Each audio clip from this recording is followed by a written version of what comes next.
As many as 100,000 petrol cars registered before 2005 could be Ulez compliant. Owners of some older cars including BMWs and Mercedes may be wrongly paying ultra-low emission zone, Ulez, fines, it has been found.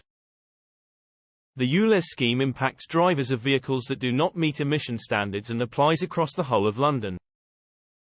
Owners of such cars, which are typically older models, are issued with daily charges of £12.50 or fines of £180 if their car crosses the Ulez zone.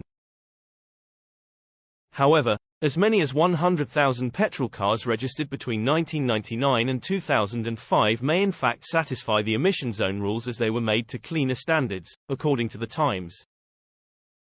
But most owners of these vehicles are very likely unaware that their car is compliant and are needlessly paying unnecessary fines.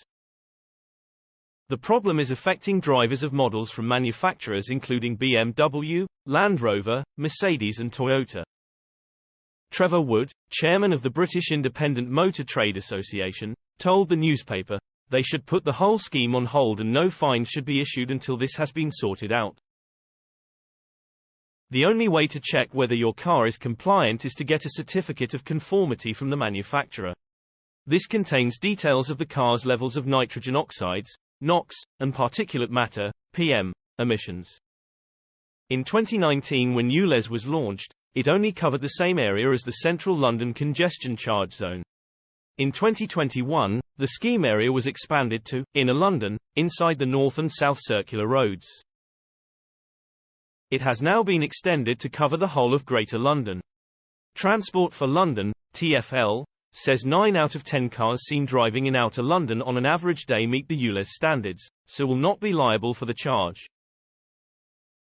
But driver and vehicle licensing agency figures obtained by the RAC show 691,559 licensed cars in the whole of London are likely to be non-compliant. This does not take into account other vehicles such as vans and lorries, or vehicles which enter London from neighbouring counties such as Essex, Hertfordshire, Surrey and Kent. TfL told BBC Radio, "There may be a tiny number of individual cases of vehicles that met emission standards ahead of time and we continually update the vehicle checker with this information for individual vehicles when provided. The tiny number of vehicles affected should have been issued with a certificate with emissions information when they were purchased. They can apply for a new one from the manufacturer if they do not have one and TfL will ensure they are on the system and don't have to pay the Ulez charge."